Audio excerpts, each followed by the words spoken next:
নমস্কার, গল্প সাথে অস্মিতায় আপনাদের সবাইকে আবারও স্বাগত জানাই। আজকে সমরেশ মজুমদারের লেখা উৎসবের রাত এই ছোট গল্পটি আমরা সবাই শুনব। দেখে নিই লেখক এখানে কি লিখেছেন। তাহলে শুরু করি।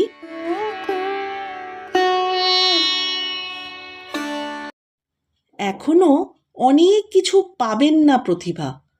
এই যেমন একা একা বাড়ির বাইরে যাওয়া, ছেলে মেয়েদের উঁচু গলায় ধমক দেওয়া, বৌমাদের খোঁটা দিয়ে কথা বলা, কিংবা অপরেশ ঘরে থাকলে তার সামনে কাপড় পাল্টানো, শেষেরটি নিয়ে নিয়ত কথা শুনতে হয় তাকে। তুমি কি এখনো 18 বছরের খুকি যে আমায় দেখে লজ্জায় মরে যাচ্ছ? 50 বছর ঘর করছি, তবু যে কেন এত লজ্জা কোত্থেকে আসে বুঝতে পারি না। যে পুরুষের সঙ্গে সারা রাত শোয়া যায়, 50 বছর ধরে ঘর করা যায়, দিনের আলোয় তার সামনে বেআব্রু যদি না হতে পারো, তাহলে কিসের বউ? পারবে না কেন সেটাই তো বুঝি না। অথচ অপরেশ এই নিয়ে অনর্গল খোঁটা দিয়ে যাবে। পারবো কেন সেটাই তো বুঝি না আমি, অথচ অপরেশ এই নিয়ে অনর্গল খোঁটা দিয়ে যাবে। মাঝে মাঝে মনে হয় প্রতিভার তার কি লজ্জা টজ্জার বাড়াবাড়ি আছে? নেই নেই করেও 70 বছর হয়ে গেল। 70 বছরে স্ত্রীলোকের শরীরে আর কি রহস্য থাকে? 40-এর পর থেকেই একটু মোটার দিকে ধাত ছিল, কিন্তু এমন মোটা নন যাতে চলা বসায় কষ্ট হয়। মেয়েদের বয়স হলে যেসব রোগ জোটে, সেগুলো এখনো তাকে স্পর্শ করেনি। মন ভালো থাকলে অপরেশ তাকে ভুবনেশ্বরী বলে ডাকে। নাতনি কাজল বলে, দিদা, তোমার স্কিন দেখলে হিংসা হয়। মাইরে, এই বয়সেও কি করে ম্যানেজ করে রেখেছো কে জানে। ব্লাউজ ছেড়ে এখন সেমিজ পরছো। প্রতিভা বলে, ছুরির কথার ছিরি দেখো। যার দুদিন বাদে বিয়ে হবে তার মুখে রকের ভাষা শুনলে গা রিরি করে, কিন্তু কিছুই করার উপায় নেই। ওর বাবা মানে প্রতিভার বড় ছেলে সুব্রতরও হাত পা বন্ধ ও ব্যাপারে।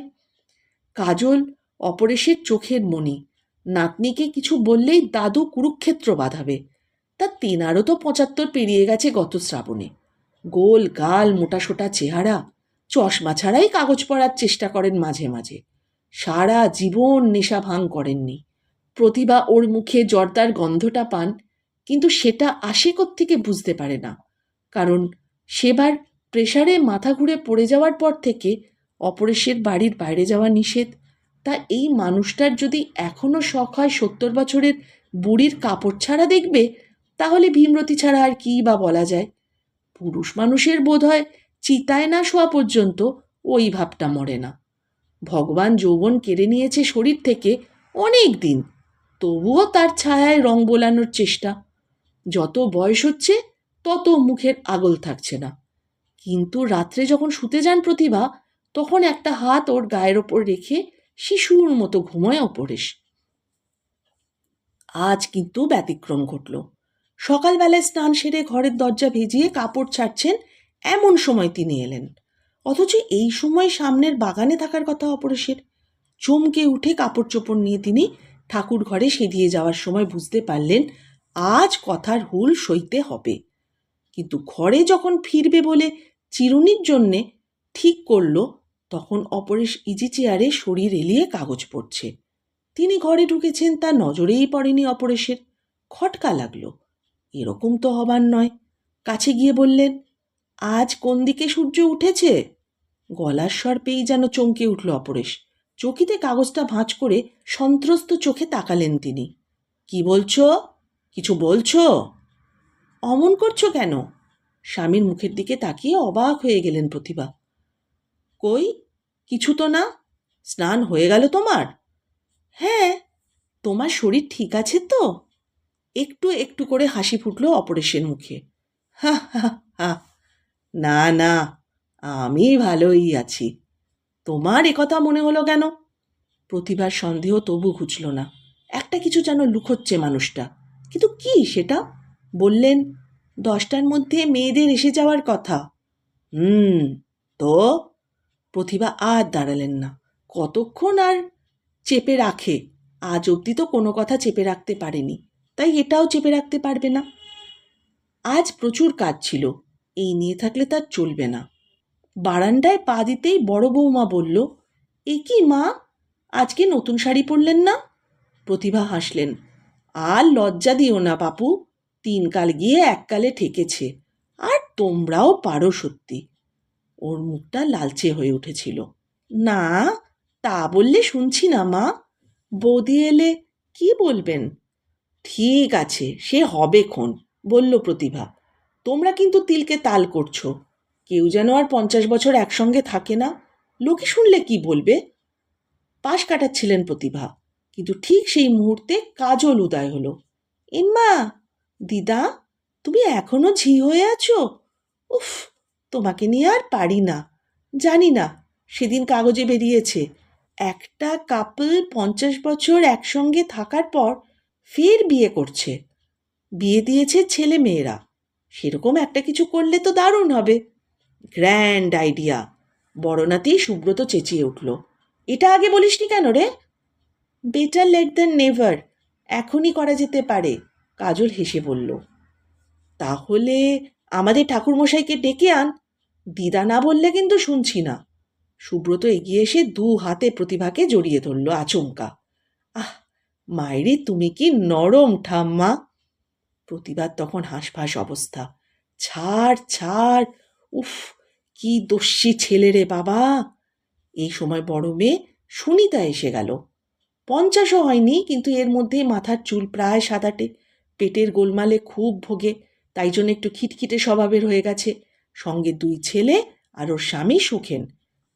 দৃশ্যটা দেখে সুনিতা পর্যন্ত হেসে ফেলল। ওই, অত জোরে চাপিস না, লেগে যাবে যে মায়ের। সুব্রত প্রতিভাকে ছেড়ে দিয়ে বলল, না পিসি, দিদার মোটেই লাগবে না। দাদু বলেন যৌবনে উনি নাকি খুবই তাগড়া ছিলেন আরও।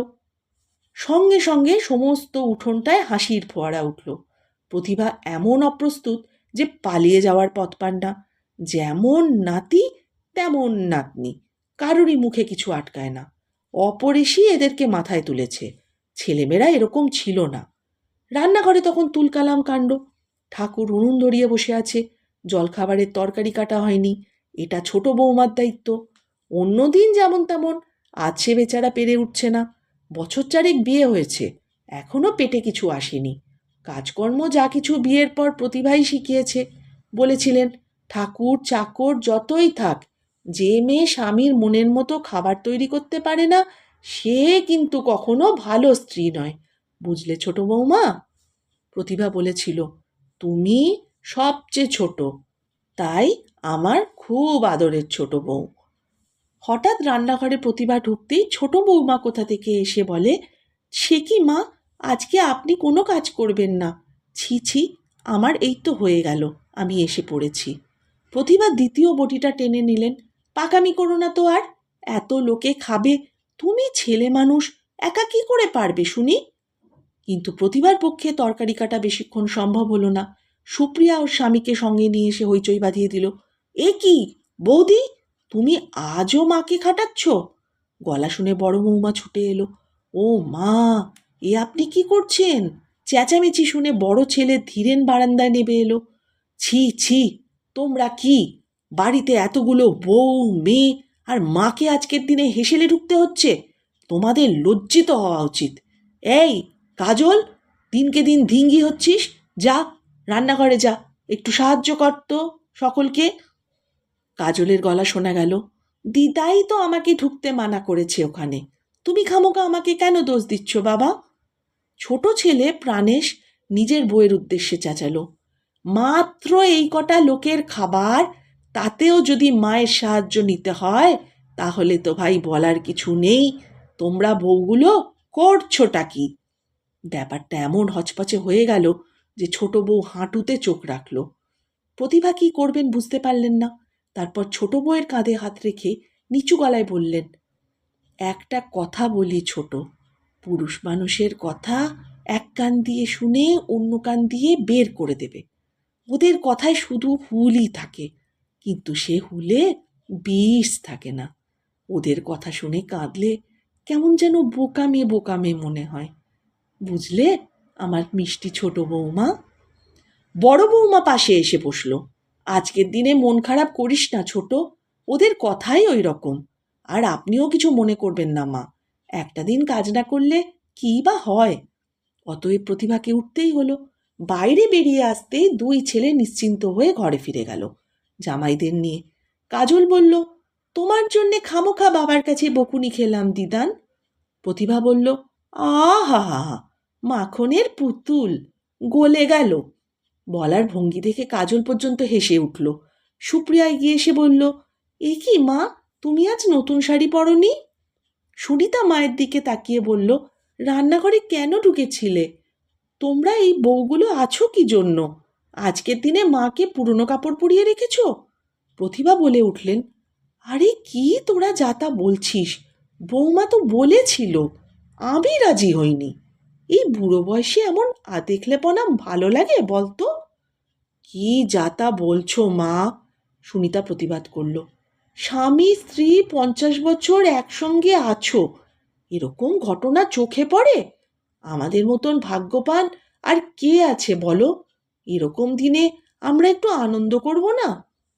এই সময় সুব্রত অপরেশের ঘর থেকে বেরিয়ে এলো। এসে গলা তুলে বলল, না না, এখন পুরনো শাড়ি অঙ্গে থাক, আমরা সব ব্যবস্থা পরে করছি, আমার সব ভাবনা চিন্তা করা আছে। সুপ্রিয়া বলল, কি ব্যবস্থা? সুব্রত জানালো, আমি চাকরি পেয়েছি বলে তোমরা খেতে চেয়েছিলে না, তা সেই টাকাটা আমি অন্যভাবে খরচ করব আজ। দুই পিসি এবং মা কাকিমা, তোমরা 5 মিনিটের জন্যে বাবার ঘরে এসো। ও, ওখানে তো সবাই আছে, ভালোই হয়েছে, এক জরুরি আলোচনা সেরে নেওয়া যাক। আর দিদা, তোমার হাজবেন্ড তোমাকে ডাকছে, কিন্তু আমি বলেছি আজ তোমার দেখা পাবে না। কাজল, তুই দিদার কাছে থাক, দিদাকে আজকে চা ছাড়া কোনো কিছু সলিড খেতে দিবি না। কাজল বোধহয় বুঝতে পেরেছিল। ছুটে এসে সে প্রতিভার দুহাত চেপে ধরল। এরা যে এতটা করবে প্রতিভা বুঝতে পারেনি। একই সঙ্গে অস্বস্তি, সংকোচ, এমনকি বেশ রাগও হচ্ছিল। রাগটা অপরেশের ওপর। ঘটা করে নাতি নাতনিদের বলতে যাওয়া কি দরকার ছিল? এখন উনি তো সেধিয়ে আছেন ঘরের কোণে। যত জ্বালা হয়েছে প্রতিভার। প্রতিভা বললেন, হাত ছাড় বাপু, আর পারি না। কাজল চোখ পাকিয়ে বলল, যাবে কোথায়? উফ, দাদুর ঘরে তোমার আজকে যাওয়া চলবে না, বুঝেছ? ঠিক আছে, তুমি এই ঘরে এসো। প্রতিভা হাল ছেড়ে দিল। কাজল ওকে অন্য ঘরে নিয়ে গেল।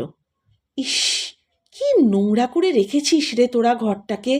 এত বড় মেয়ে, একটুও লক্ষ্মীশ্রী নেই।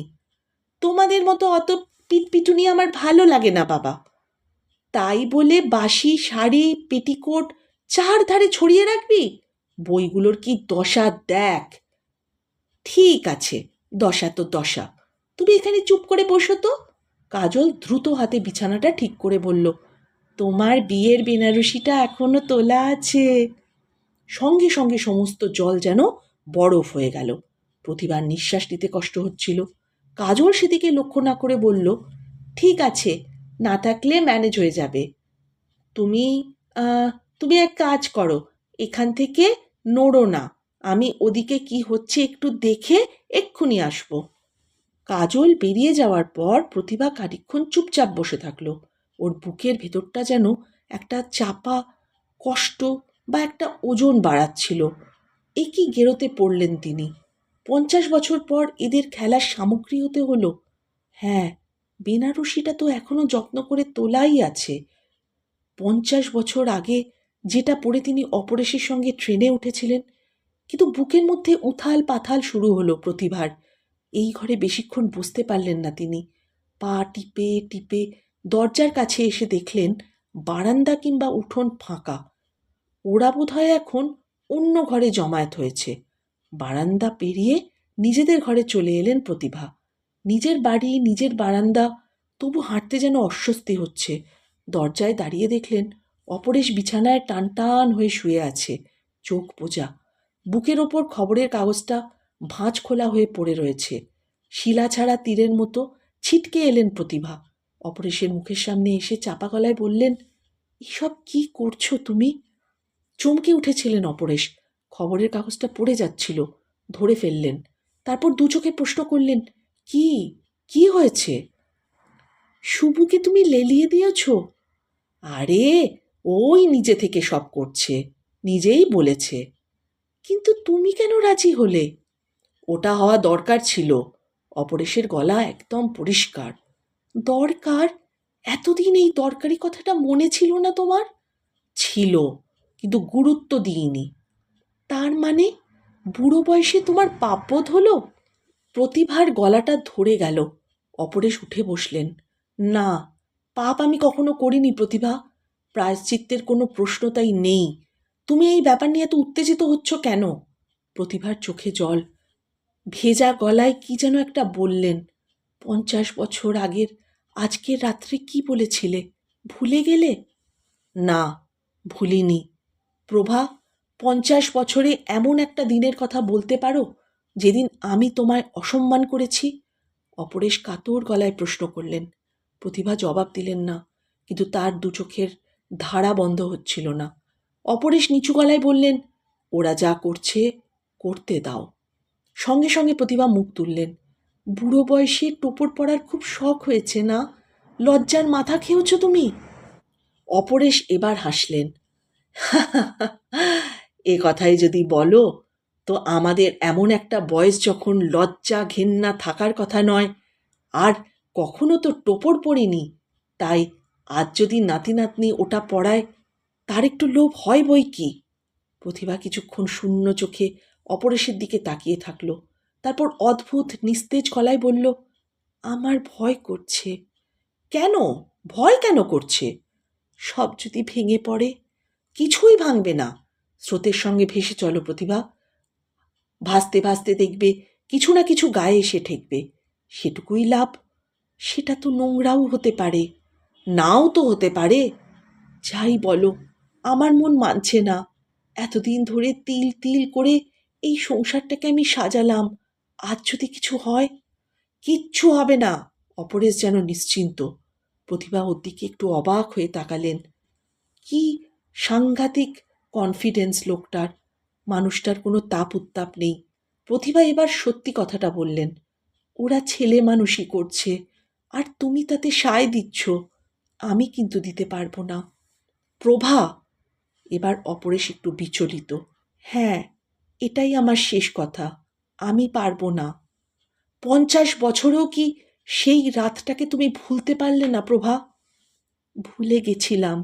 বিশ্বাস করো, তাকে আমার একটুও মনে নেই।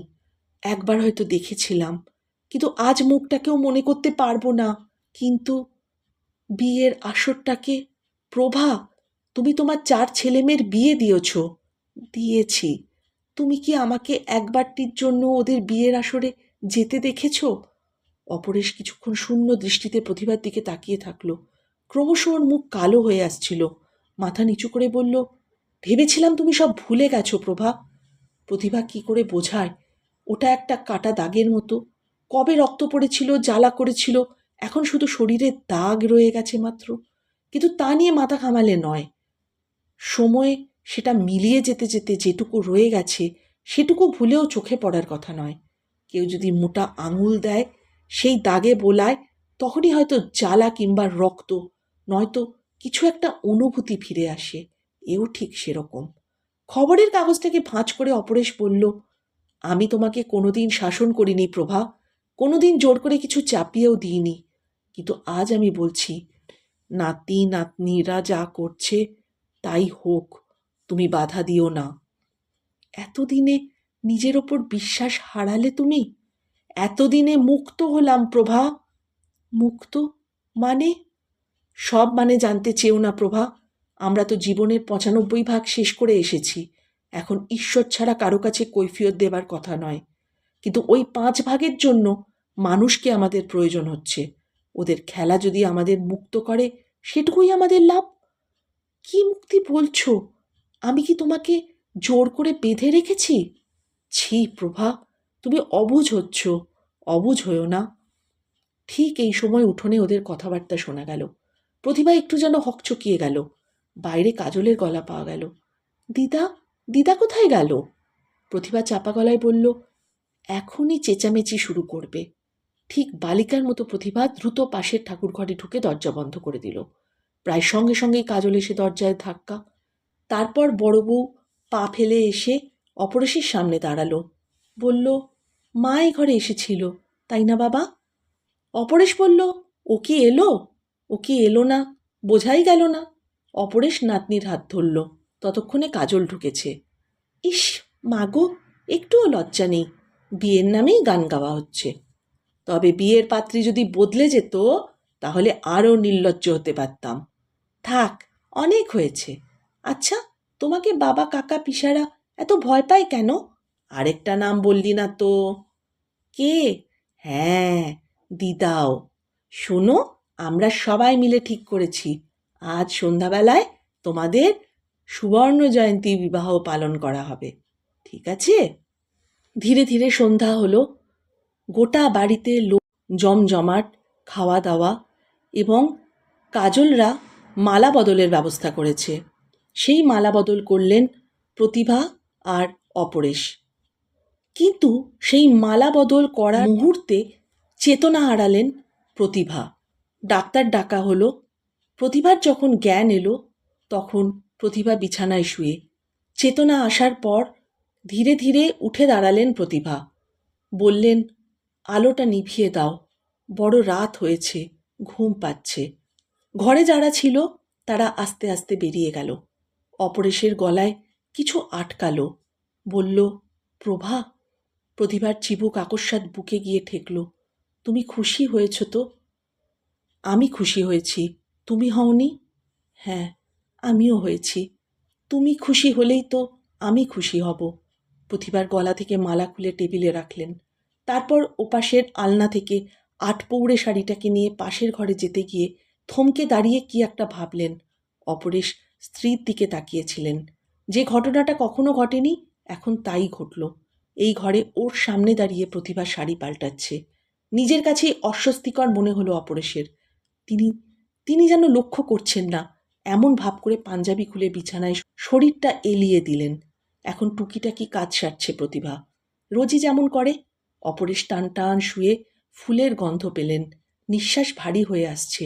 আহা, এরই নাম ফুলশয্যা। বালিশ থেকে ফুলগুলো সরিয়ে একটু দূরে রাখলেন তিনি। আর এই সময় কাগজটার কথা মনে পড়ে গেল। আজ সকালে কাগজে একটা বিজ্ঞাপনে অপরেশ দেখেছিলেন আজ তার শ্রাদ্ধ। কাগজের দ্বিতীয় পাতায় যে বৃদ্ধের ছবি ছাপা হয়েছিল তাকে চিনতে পারেননি অপরেশ। ইদানিং শোক সংবাদ দেখলেই চোখ বোলান। চেনা জানা কেউ গেল নাকি? বৃদ্ধের ছবির তলায় লেখাটাই তাকে টালমাটাল করে দিয়েছিল। কানপুরের বিখ্যাত ব্যবসায়ী অমুক চন্দ্র অমুক গত ২রা বৈশাখ সাধনোচিত ধামে গমন করেছেন। আগামী ১৫ই বৈশাখ তার পারলৌকিক ক্রিয়া সম্পন্ন করা হবে। তার আত্মার শান্তির জন্য আত্মীয় স্বজন ও বন্ধুদের উপস্থিতি কাম্য। এর একটু নিচে ব্যক্তিগত কলমে আরেকটি বিজ্ঞাপন। দাদা যাওয়ার আগে আপনার কথা বলতেন। আপনি আছেন কিনা জানি না, কোথায় আছেন তাও জানি না। যদি এই কাগজ আপনার চোখে পড়ে তাহলে অবশ্যই ১৫ই বৈশাখ দাদার কাজ করলে তিনি তৃপ্ত হবেন। আজ সেই ১৫ই বৈশাখ। ৫০ বছরে একটি কথাও প্রতিভাকে লুকিয়ে রাখেননি তিনি, কিন্তু আজকে রাখতে হয়েছে। সারাদিন ধরে যত ভেবেছেন তত ছবিটা তাকে তাড়া করেছে। যে মানুষটা ৫০ বছর নিরাসক্ত হয়ে রইল সে ছবি হয়ে তাকে বিব্রত করতে পারল কি? সকালবেলায় ছবিটি দেখে যে চিন্তাটা তার মাথায় চলকে উঠেছিল তা হলো আইন এবং ধর্মের চোখে প্রতিভা আজ বিধবা হয়ে গেল। কথাটা মনে হতেই নিজেকে ধিক্কার দিয়েছিল। তাই সুব্রত যখন এসে আবদার করল তার সম্মতি দিয়েছিল বিয়েতে। হ্যাঁ, এখন তো কোনো বাধা নেই। আলো নিভিয়ে প্রতিভা পাশে এসে শুলেন। অপরেশ শক্ত হয়ে শুয়েও নড়াচড়া অনুভব করছিল। প্রতিভা কথা বলছিল না, তিনিও। অপরেশ ডাকল হঠাৎই, প্রভা। ঠিক তখনই ফুপিয়ে কেঁদে উঠলেন প্রতিভা। বালিশে মুখ গুজে থাকা সত্ত্বেও কান্না ছিটকে উঠেছিল। অপরেশ হতভম্ব গলায় ডাকলেন, প্রভা। প্রতিভা কান্না গিলতে চাইছে, পারছে না। অপরেশ উঠে স্ত্রীর পিঠে হাত রাখলেন। কি হলো তোমার? আমি পারছি না। আজ কেবলই সেই রাতের কথা মনে পড়ছে। আমার বিয়ে হয়েছিল। স্বামীর হাত জড়িয়ে ধরলেন প্রতিভা। অপরেশ স্তব্ধ হয়ে বসে রইলেন। প্রতিভা বললেন, কেন তুমি রাজি হলে? তুমি যে মন্ত্র উচ্চারণ করলে, আজকে মালা বদল করলে, সেই মন্ত্র তো আমি আরেকজনের মুখে শুনেছি। ওহ ভগবান, বিশ্বাস করো, এতদিন বাদে নিজেকে বেশ্যার মতো মনে হচ্ছিল। অপরেশ অন্যমনস্ক গলায় বললেন, তিনি তো আজকে বেঁচে নাও থাকতে পারেন। তাহলে? প্রতিভা ধীরে ধীরে অপরেশের কোলে মাথা রাখলেন।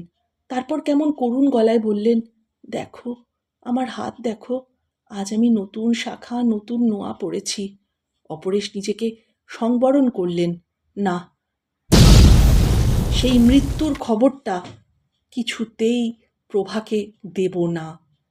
আজকে খবরের কাগজে কাকতালীয়ভাবে যে মৃত্যুর খবরটা বিজ্ঞাপন দেখেছে, অপরেশ, যার সঙ্গে বিয়ে হয়েছিল প্রভার, এবং সেই রাতে বিয়ের পরেই প্রভা পালিয়ে আসে অপরেশের সঙ্গে।